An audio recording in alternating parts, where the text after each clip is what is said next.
Before we begin, take a moment to subscribe to Western Tales Official.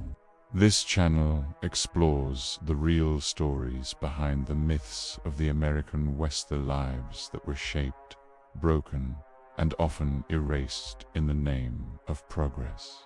If you want honest, powerful Western stories that go beyond legends and gunfights, subscribe now.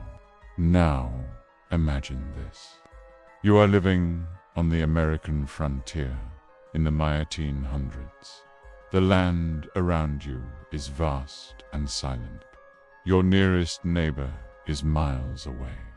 Winter is approaching, and the man whose name is on the land deed, the livestock, and the future you believed in is suddenly dead. What happens to you next? More importantly, why were the answers so brutally limited for frontier widows? The American frontier was marketed as a land of opportunity, freedom, and reinvention. For many families, it represented escape from poverty, from crowded cities, from rigid class systems. But while the promise of the frontier was loud and confident, the reality was quiet, harsh, and unforgiving, especially for women. Frontier life demanded constant labor, emotional endurance, and resilience. Yet the legal and social systems governing that life were designed almost entirely around men. Women on the frontier worked endlessly.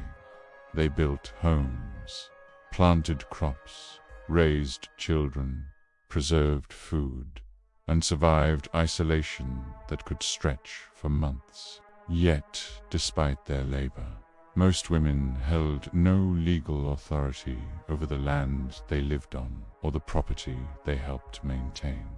Their security depended almost entirely on their husband's existence. As long as a husband lived, society considered the arrangement stable.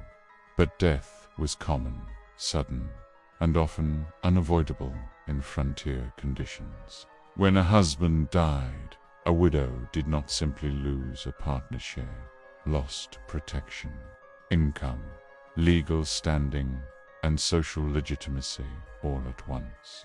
The same land that once symbolized independence quickly became a liability. Farming alone was physically exhausting and often impossible. Hiring help required money she did not have, and community support, while initially sympathetic, was rarely long-term. Frontier communities survived on cooperation, but they also feared dependency. A widow with children was often seen not as a neighbor in need, but as a problem waiting to happen. This reality exposes an uncomfortable truth. The frontier was never truly built for women to survive independently. It demanded strength, but denied authority. It praised resilience, but punished vulnerability. And for widows, the promise of freedom collapsed into a daily struggle to simply exist.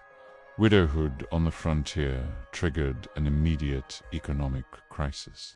Most land deeds, livestock ownerships, and business arrangements were registered under men's names. In theory, some widows had inheritance rights, but in practice, those rights were difficult to enforce. Legal systems were distant, inconsistent, and often biased against women. Creditors, male relatives, or local officials frequently claimed property, leaving widows with little more than personal belongings.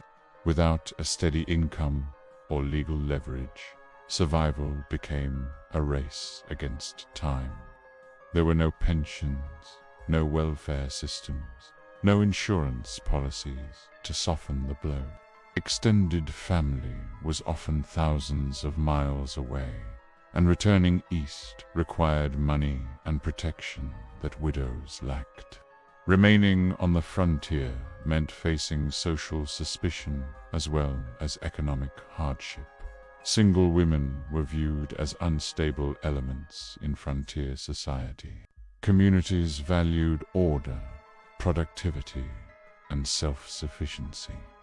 A widow represented uncertainty. Who would feed her children? Who would help her during illness? How long before she needed assistance? These unspoken questions shaped behavior. Neighbors slowly withdrew. Offers of help became conditional or disappeared entirely. Sympathy gave way to quiet judgment. Pressure funneled widows toward limited choices. Exhausting labor, laundry work, cooking, sewing paid poorly and offered no long-term security. For many, remarriage became the only realistic option. But these marriages were rarely romantic or even safe.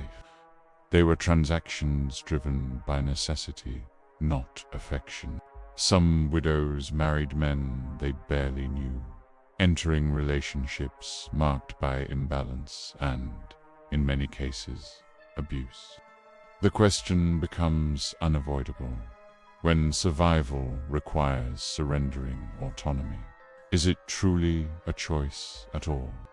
As conditions worsened, some widows were forced into decisions that modern audiences find difficult to comprehend. Children were sometimes sent away to relatives or orphanages, not out of neglect, but desperation. Mothers believed separation was kinder than slow starvation. Others entered exploitative labor arrangements or relationships that offered protection at the cost of dignity. A few turned to prostitution, not as moral failure, but as economic survival. Yet history often judges these women harshly, while ignoring the system that cornered them. The frontier demanded sacrifice, but offered no safety net. It praised toughness while systematically removing options for those who lost male protection. Still, not all widows surrendered. Some fought quietly against the odds. They defended land claims in court, ran businesses under male names, or formed informal networks of support with other women. Their victories were fragile and rarely documented, but they mattered. These women challenge the romantic mythology of the Wild West. They remind us that progress came with hidden costs, paid largely by those whose stories were never celebrated.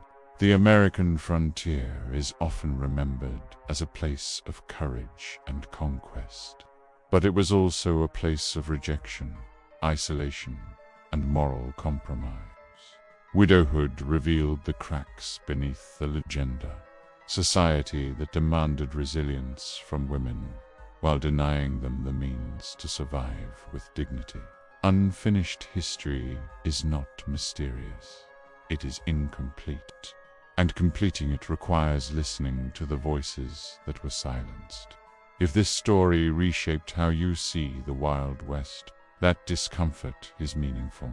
And if you want more honest, deeply researched stories like this, subscribe to Western Tales Official.